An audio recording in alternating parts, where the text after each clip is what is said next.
Thank you for joining me back here on the GSMC Chip Shot Football Podcast to go over this last sort of training camp update scenario that I wanted to bring up because of this update on Jaylen Warren and recently impressing at the Steelers training camp. The Steelers have been going at it now since last Thursday, I want to say. So they've had, I want to say, their fifth practice today, their first practice in pads today, and one of the biggest standouts has been Jaylen Warren. After the Steelers' third day of practice, one thing that was standing out to people already, the local media and just people reporting on their practices, was that Jaylen Warren, and specifically his conditioning levels, got a lot of people's attention. Warren, after that practice, said that he indeed has a lot more just energy about him. He feels a lot more in shape, and that he is very happy with how this offseason has worked out for him in terms of just being in better condition to face this training camp this year in the NFL. And also Mike Tomlin has also taken notice to it. He was asked about it, and he said, "I think conditioning and things of that nature get revealed the more we keep working, and they have to put consecutive days together. But obviously, by the looks of him, he's done some nice work." So getting some praise from Mike Tomlin is always a great thing. Jaylen Warren, to add on to that, he said he credited, the way he's looking, the way he's feeling in terms of his physical shape to the training that he did with Total Athlete Training, and also former Minnesota running back Matt Asiata for their help and getting him to how he's looking right now, because he feels like the better conditioning that he's in, focusing more on running this offseason instead of just lifting, has helped him get to the shape that he is in right now.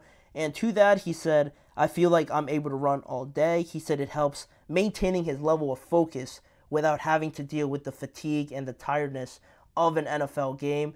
The more he's conditioned, the more energy he has. He feels that he can be closer to 100%, giving his best effort rather than dealing with just feeling tired and giving a half tank of effort rather than the full thing. And that's one of the things that Jaylen Warren brings, right, is that energy, spotting Najee Harris, splitting their carries, having him come in fresh with, this whole bunch of energy coming in that just punches you straight in the mouth. If you're a linebacker and you're already dragging with a long drive, to have a new running back come in and just run you over is awful. It's an awful feeling. I can't imagine what that's like, but that's what Jaylen Warren brings, and that's what the Steelers want to take advantage of this year in 2024, and what they've been trying to build up for the last few years now with all the just switching that they've had to do on offense with their coordinators.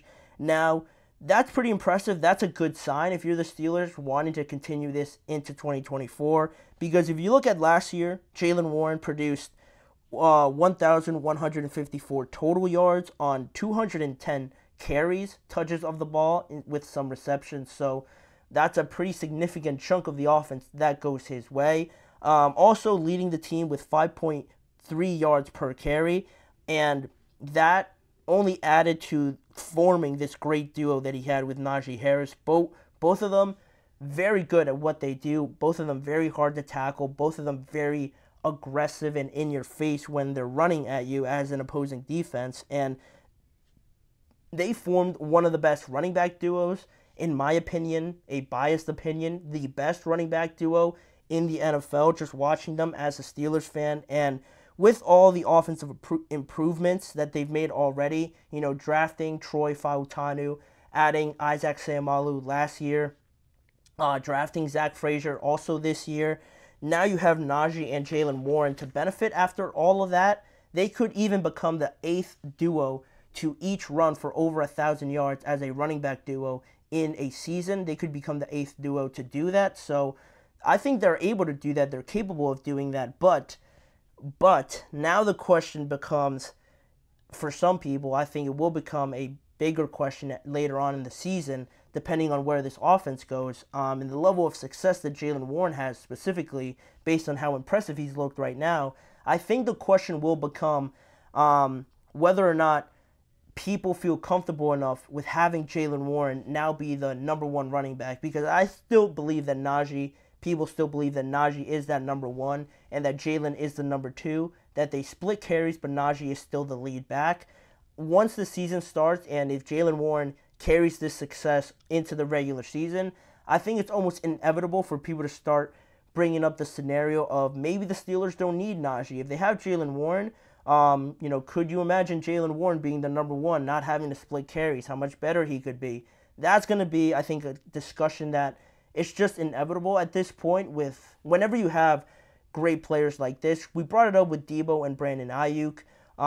With these two guys also, there's always a discussion about who's the number one, who's the lead guy, and I think it's almost inevitable at this point. And could this mean, especially if the Steelers don't re-sign Najee before the start of the regular season, I feel like it could become more of a freaking conversation that people bring up about Najee just moving on, the Steelers moving on from Najee and making Jaylen Warren their number one running back. Also with the narrative around running backs, also on just how people, organizations feel like they just grow on trees, drafting the next best one, a younger one that gives you around the same production.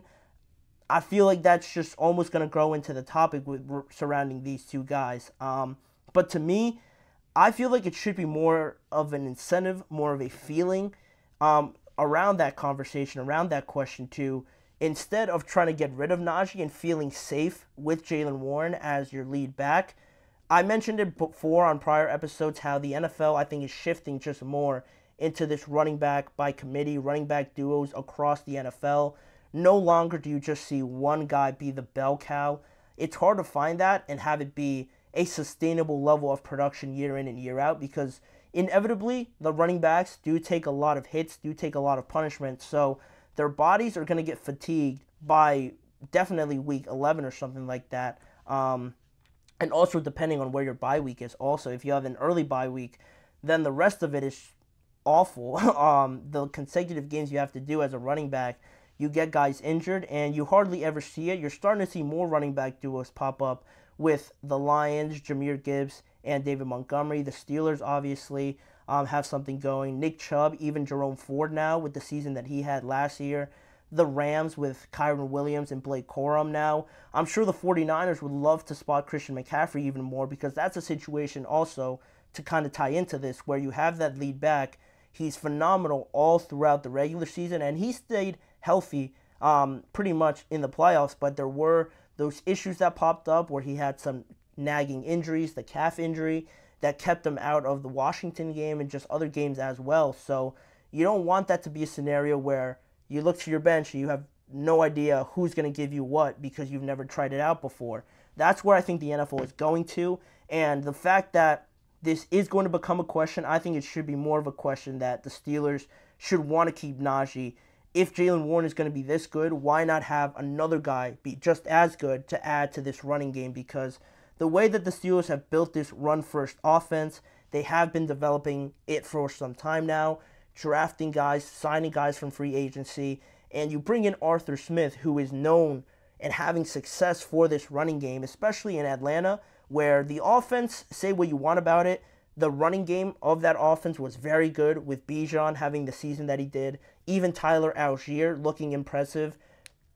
No one can tell me they knew who Tyler Algier was before Arthur Smith came in there and made him a star. I think the same thing is going to happen here. Because Jaylen and Najee have already been successful, it's the ideal situation for Arthur Smith to pick it up and just make it even better. And if Jaylen Warren has a phenomenal year, they both get 1,000 yards, again, it shouldn't be a reason to just throw Najee away and think that you're going to just be as successful with just Jaylen Warren, because the way that Arthur Smith runs his offense, you shouldn't want to get rid of one half of what makes you a great offense in Najee Harris just because Jaylen is growing, developing into a number one running back. It might mean that you have to pay both guys, and that becomes a problem, right? That's the biggest problem with having to pay maybe Najee $9-10 million, and then Jaylen Warren also feeling that he deserves that much. It's something unprecedented now in the NFL, paying, forget about one running back that much, paying two of them double digits. It would be considered lunacy in this day and age in the NFL. But you know, you get to cross that bridge when you get there, right? You get to face that problem when you get to Jaylen Warren's extension. But for right now, I think they should do whatever they can to keep this duo together. They've already built in and bought into this run-first offense, so trying to move away from it and, you know, fishing for another replacement for Najee if you do decide to move on from him just because Jaylen is showing promising signs. I don't think that's the right mindset to have. Having both of them together, I think, would only benefit the Steelers with the circumstances that they face right now. They're not in a position with not knowing really who the number one quarterback is, having doubts about the wide receivers outside of George Pickens. They're not in a position right now to throw the ball 40, 35 times a game. They need two running backs to come in, spot each other, and just be relentless with this running game at this point in time. So that's where I think this narrative should go, where the answer should go to that question of whether or not people should feel confident about the Steelers moving on from Najee just because Jaylen Warren is impressing. I don't like that mindset. They should keep both of them. That's how I feel about it. Najee has only produced 1,000-yard seasons since he's been in the NFL, and he doesn't get talked about that much because of the fact that the Steelers' offense has been atrocious up until this point, but maybe they're turning the corner a little bit. That's me being optimistic, but that's how I feel about it. Having both of them would only benefit the Steelers' offense, so I think keeping both of them would be in their best interest, but they have other negotiations to get to, Cam Hayward being one of them. Pat Freiermuth also very big contributors to this team, so how the Steelers manage those priorities will be something to keep an eye on in the weeks to come. But that'll wrap it up. That'll do it for today's show. I want to thank you guys for tuning in. Please remember to like, follow, and subscribe to the show, as well as following the network on all forms of social media. And if you want to catch more of this show, check out both YouTube channels, the GSMC Podcast Network channel and the GSMC Sports Network channel, to see all forms of media content around the NFL surrounding this show.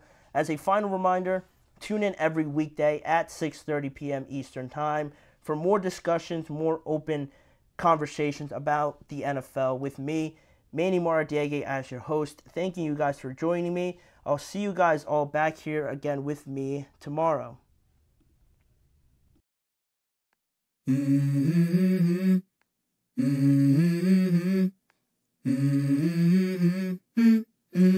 Let's go.